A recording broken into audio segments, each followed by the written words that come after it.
Goal set ചെയ്ത് ഒരു goal ഉണ്ടാകും. നിങ്ങളൊക്കെ ഒരു ഏജ് എന്ന് പറയുന്നത് 25 വർഷം അറ്റ്ലീസ്റ്റ് നമ്മൾ മുന്നോട്ട് കാണും. ഒരു 2050 എങ്ങനെ ഒരു ബിസിനസ്സുകാരനാവണം, അല്ലെങ്കിൽ ആ കാലഘട്ടം എങ്ങനെയായിരിക്കും എന്നതാണ്. ലോകത്തെ ഏറ്റവും വലിയ ബിസിനസ് എന്താണെന്ന് അറിയുന്നത്? എന്താണ് ലോകത്തെ ഏറ്റവും വലിയ പൈസ ഉള്ള ബിസിനസ്? എന്തായിരിക്കും?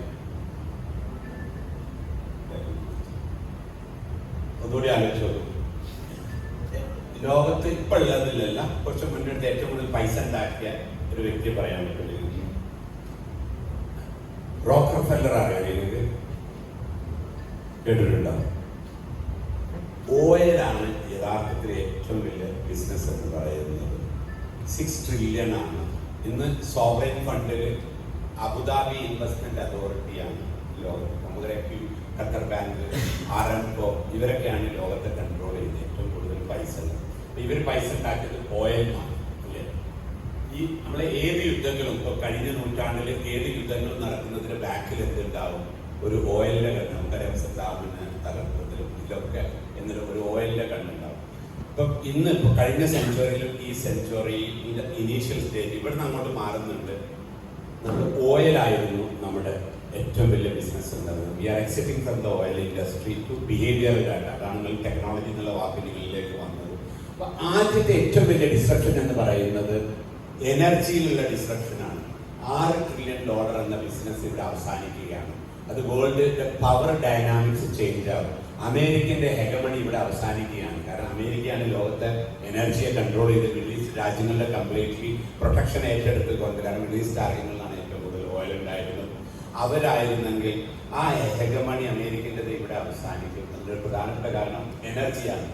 ഈ കാലഘട്ടങ്ങളിൽ നമ്മൾ വിളിക്കുന്നത്, നോക്കൂ, we are going to live the future the most amazing time, abundant 360 degree. സമൃദ്ധിയുടെ കാലഘട്ടത്തിലേക്കാണ് നമ്മൾ പോകുന്നത്. അടുത്ത 2050 ശേഷം വളരെ സമൃദ്ധിയായിട്ടുള്ള ഒരു കാലഘട്ടത്തിലേക്കാണ് പോകുന്നത്. Artificial intelligence is the last invention humanity required. മനുഷ്യന് ആവശ്യമുള്ള അവസാനത്തെ കണ്ടുപിടുത്തമാണ് ആർട്ടിഫിഷ്യൽ ഇന്റലിജൻസ് എന്നാണ് പഠിച്ചത്. ഒന്ന് ആലോചിച്ച് നോക്കൂ. ലാസ്റ്റ് കണ്ടുപിടുത്തം മനുഷ്യന് വേണ്ട. ഞങ്ങൾ ഇന്ത്യയിലേക്ക് തിരിച്ചു വരുമ്പോൾ ഞങ്ങളൊരു ചോദ്യവുമായിട്ടാണ് വന്നത്. ചോദ്യം എന്താണെന്ന് ചോദിച്ചാൽ, 1947 ശേഷം നമ്മൾ ഇന്ത്യക്കാർ എന്താണ് കണ്ടുപിടിച്ചത്? ഇപ്പോൾ ഒരു എഡ്യൂക്കേഷനിൽ നമ്മൾ ഇൻവെൻഷൻ ആൻഡ് ഇന്നോവേഷനുമാണ് ഔട്ട്കം വേണ്ടത്. നമ്മൾ 1.2 ബില്യൺ ആളുകളുണ്ട്. Okay, apart from APJ sir നമുക്ക് കുറച്ച് സ്പേസിൽ തന്നിട്ടുണ്ട്.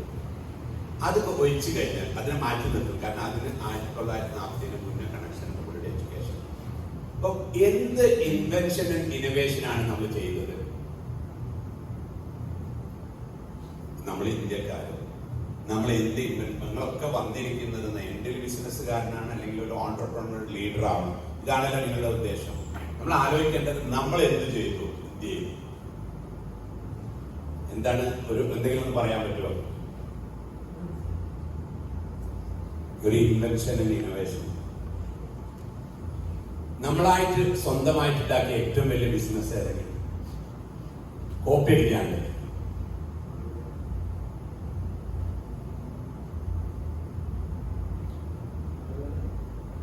തീർച്ചയായിട്ടും ആയുർവേദം. പക്ഷെ സ്കെയിൽ ചെയ്യാൻ പറ്റിയിട്ടില്ല നമുക്ക്. ഉണ്ടോ? ഇന്ന് ആയുർവേദത്തിന് എത്ര ലോകം അറിയാം? നമ്മൾ ആ റേഞ്ചിൽ തീർച്ചയായിട്ടും ഉണ്ടെങ്കിലും അതും ആയുർവേദം എന്നുണ്ട്? 1947 മുമ്പുണ്ട്. നമ്മളത് അന്ന് പറഞ്ഞിടാം. നമ്മളൊരു ഇന്ത്യ ആയിട്ട്. അതേ സമയത്ത് ഞാൻ പറയാം, CV രാമനുണ്ട് നമുക്ക് നൊബൽ പ്രൈസ് കിട്ടിയത്. നമുക്ക് ആര്യഭട്ടുണ്ട് സീറോ കണ്ടുപിടിച്ചത്. താജ്മഹലുണ്ട്. എന്തൊക്കെ ഉണ്ട് ഹിന്ദുസ്ഥാനിൽ. ഇന്ത്യ ആയതിനു ശേഷം നമ്മൾ എന്ത് കണ്ടുപിടിച്ചു എന്നതാണ്. നമുക്കൊന്നുമില്ല എന്നാണ് അൺഫോർച്യുനേറ്റ്. അവിടെയാണ് ഇത്തരം ഇൻസ്റ്റിറ്റ്യൂഷനുകൾ നമ്മളൊക്കെ മാറേണ്ടത്. നമ്മൾ പുതിയ ബിസിനസ് രീതിയും പുതിയ ശൈലിയും. കാരണം നമ്മളെ എഡ്യൂക്കേഷൻ അതുകൊണ്ടാണ് ഇപ്പോൾ എക്സ്പോർട്ടിനെ പോലത്തെ ഇൻസ്റ്റിറ്റ്യൂഷന് നിങ്ങൾക്ക് വളരെ വ്യത്യസ്തമായിട്ടുള്ള എന്നെ പോലത്തെ ആളുകളൊക്കെ കൊണ്ട് നമ്മൾ ഹാർഡ്വാർഡുകൾ സ്വാഭാവികമായിട്ട് കിട്ടാൻ പണിയാണ്.